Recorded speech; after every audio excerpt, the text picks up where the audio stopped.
এই ভিডিও দেখা যেই টাকা মানুষ দান করবে এটা তো এই মসজিদ পাবেই, এবং এই ভিডিও থেকে যা ইনকাম হবে এই ভিডিওর ইনকামের টাকাটাও আমি এই মসজিদের জন্য দান করে দেব। তো সবাই এই ভিডিওটা বেশি বেশি শেয়ার করে দিবেন। টাকার জন্য আটকে আছে আল্লাহর ঘর মসজিদের কাজ। এই ভিডিওর ইনকাম পাবে এই মসজিদ। আপনারা যত বেশি শেয়ার করবেন মসজিদ পাবে ঠিক তত বেশি টাকা। আপনার একটি শেয়ারে এই মসজিদ পেতে পারে 1টি টাকা। বিগত 3 বছর যাবত এই মসজিদ পড়ে আছে এই অবস্থায়। মসজিদের মুসল্লিদেরকে নামাজ পড়তে হয় খোলা আকাশের নিচে। দয়া করে সবাই ভিডিওটা শেয়ার করে এই মসজিদের মুসল্লিদেরকে নামাজ পড়ার সুযোগ করে দিন। আপনার একটি শেয়ারে হয়তো এই মসজিদ 1টি টাকা পেতে পারে, নির্মাণ হতে পারে আল্লাহর ঘর মসজিদ। আমরা মসজিদের চাপ নাই, আমরা নমাজ পড়তে না, খুবই আমরা সমাজ শুরু, আমরা নমাজ পড়তে খুবই কষ্ট হয়। তাই যে আল্লাহ যদি আমরা কেউ দয়া লাগে আমরা সাদরা দেওয়ার ব্যবস্থা করার করে দেন। যে কোনো লোক যদি আল্লাহ আপনাকে যদি আইয়া দেখে যদি আপনাকে মায়া লাগে তাহলে সাদরা দেওয়ার ব্যবস্থা করে দেন। দেন আমরা আঙ্গুর সমাজ হইলো মানুষ কম, আমরা গরিব মানুষ। আল্লাহ আমরা যে দূর আল্লাহ তবিক দিচ্ছে দূর আমরা করছি। অনেক দেন সাথ দেওয়ার লাগে আমরা নমাজ পড়তাই না। অনেক আপনাকেও বুঝি দয়া লাগে, যারই লাগে আল্লাহ এরকম আল্লাহ মুখলো বুঝি আল্লাহ তবিক দেয় দেখে আল্লাহ এটার দান তো কিনা দুধ দিয়া আল্লাহ সাথটা দিয়ে দিতে রে। তা আমরা নমাজ পড়তে পারে আল্লাহর কাছে এই লাগে আমরা দোয়া। আমাদের শান্তিপুর গ্রাম সাবেক মর্দাসাদি আমরা 4টা সমাজের মধ্যে 4টা সমাজে মোটামুটি আল্লাহ দিলে ভালো অবস্থানে আছে। আমাদের এই সমাজটা হলো অনেক ছোট, এই সমাজটা অনেক ছোট, আমার সমাজটা অনেক দরিদ্র সমাজ। আমাদের এই মসজিদের সাথ দিতে না প্রায় 1.5 বছর হয়ে গেছে। আমার ফান্ডে যা টাকা পয়সা আসিল তাই টাকা পয়সা দিয়ে দূরকা নিয়ে দূর কাজ করছি।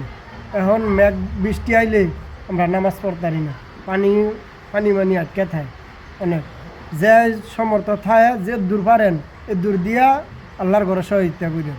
আমাদের আর্থিক অবস্থা দুর্বলের কারণে আমরা পিলার পর্যন্ত কইরা আর করতে পারি না। এখন আমরা ছাদের জন্য নামাজ পড়তে পারি না।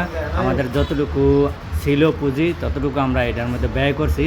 এখন আমাদের আর্থিক অবস্থা আর নাই, যে যেটা পারেন সহযোগিতা করুন। আসসালামু আলাইকুম। আঙ্গ মাদ্রাসার সামনে মসজিদের সাদ নাকি সবাই নামাজ পড়তে কষ্ট হয়। সাদ নাকি বৃষ্টি হইলে মাদ্রাসার গিয়ে নামাজ পড়ে। আমরা সবাই একটু সহযোগিতা করেন, যা পারেন তাই সহযোগিতা করেন। আসসালামু আলাইকুম। আল্লাহর ঘর মসজিদে দান করবেন, 1 টাকা দিলে 10 টাকার সওয়াব হইবে। আমরা সাদের লাগে নামাজ পড়তে পারি না। আমরা ইয়াং বছর বলবার ময় মুরব্বী লইয়া আমরা মিলার দিছি, মানে সাদের জন্য আমরা নামাজ পড়তে না। আল্লাহর রাস্তায় আপনারা যে খুশি পারেন আপনারা আল্লাহর রাস্তায় দান করেন। আমরা যে সহযোগিতা করেন আল্লাহর কাছে আপনারা এইটাই নিয়ে যাবেন, আর কিছু আমার নিয়ে যেতে না। আল্লাহর কাছে দান করলে আপনারা এইটাই পাইবেন। আসসালামু আলাইকুম। আমাদের মাদ্রাসার সামনে একটি মসজিদ আছে, মসজিদে ছাদ নাই।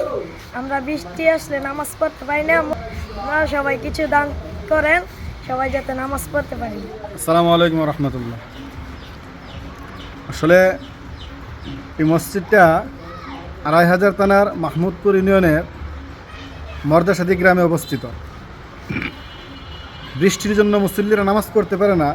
মসজিদটার পিলার প্রায় 3 বছর হয়েছে খাড়া করা হয়েছে। এখন ছাদ দেওয়ার বাকি, ছাদ দিতে পারতেছি না আমরা। আপনারা অনেকেই তো আসলে টাকা পয়সা এটা আল্লাহ তাআলার দয়া। অনেকেরই টাকা পয়সা আছে কিন্তু দেওয়ার মতো মন মানসিকতা অনেকের আল্লাহ দেয় না। টাকা পয়সা দিলে হয় না, দান করার মতো মন আল্লাহ দিতে হয়। অনেকের ওই রকম মন দিছে আছে বিদায় আল্লাহ দুনিয়াটা টিকায় রাখছেন। যারা ভিডিওটা দেখবেন সকলের কাছে আমার আবেদন যে আপনারা এই মসজিদের দিকে খেয়াল রাখবেন। যে যতটুকু পারেন, যে যেখানে আছেন সেখান থেকে সাধ্য অনুযায়ী এই মসজিদের সাথ যেন দিতে পারে, আর মসজিদের বাকি কাজগুলো যেন সম্পূর্ণ করতে পারে। আপনারা সর্বাত্মক সহযোগিতা করবেন ইনশাল্লাহ। আল্লাহ তাআলা তার উসিলায় আপনি আমাকে খায়ের বরকত দান করবেন। ভাই আমার গ্রাম মর্দাসাদি, আমাকে এই মসজিদের সাদরা লাগি অনেক কষ্ট করতেছে আমরা গ্রামের মানুষ। মানে আপনাকে দয়া করে আপনারা আমাকে গ্রামের মানুষের চাইয়া এই সাদরা যাতে করতে পারে একটু সহায়তা করেন। আপনার কাছে একটা অনুরোধ, আমাকে বিছনা উডান লাগে, আবার বিছনা তোলন লাগে, মনে করেন বিছনা গরম লাগে, পানি বৃষ্টি এলে আমাকে হুজুর মুয়াজ্জিন অনেক কষ্ট করি আমরা। কষ্ট দোবাইরা দান করা লাগে না, আমাদের অনেক কষ্ট করতেছে আমরা গ্রাম মানুষ। আপনার কাছে একটা অনুরোধ, পাওয়া ধরে কই, আপনাকে হাতে ধরে কই, আমাকে এই যাত্রা করার লাগে আপনারা দয়া করে আপনাদের কাছে একটা অনুরোধ, একটু সহায়তা করে। যে ব্যাপারেন আমরা সহায়তা করলে আপনার কাছে আমরা চিরকৃতজ্ঞ দর্শক থাকবো। বন্ধুরা, এতক্ষণ যে ভিডিওটা দেখলেন, এই ভিডিওটা হচ্ছে যে মসজিদটাকে ঘিরে, এটা আপনাদেরকে আমি এতক্ষণ বিস্তারিত দেখাইলাম। এখন আপনাদের যদি এই মসজিদের এই করুণ অবস্থা দেখা যদি দান করতে ইচ্ছা হয়, যে কোনো কিছু আপনারা চাইলে দান করতে পারেন। টাকা পয়সা, রড, সিমেন্ট, বালি, এভরিথিং যা মনে চায় তাই আপনারা দান করতে পারেন, সাদরে গ্রহণ করা হবে। আর আমার সাথে যোগাযোগ করার জন্য আমার এই ভিডিওর মধ্যে নাম্বার দেওয়া আছে এবং আমার হোয়াটসঅ্যাপ নাম্বার দেওয়া আছে, মেসেঞ্জার চালু আছে। আপনারা যে কোনোভাবে যে কোনো উপায়ে আমার সাথে যোগাযোগ করবেন। আর আমার যে নাম্বারটা দেওয়া আছে এইটাই বিকাশ নাম্বার। তো সকলের কাছে আমার বিনীত অনুরোধ থাকবে, এই ভিডিওটা প্রচুর প্রচুর প্রচুর পরিমাণে শেয়ার করে দিবেন। কেননা এই ভিডিও দেখা যেই টাকা মানুষ দান করবে এটা তো এই মসজিদ পাবেই, এবং এই ভিডিও থেকে যা ইনকাম হবে এই ভিডিওর ইনকামের টাকাটাও আমি এই মসজিদের জন্য দান করে দেব। তো সবাই এই ভিডিওটা বেশি বেশি শেয়ার করে দিবেন। ধন্যবাদ সবাইকে। আসসালামু আলাইকুম।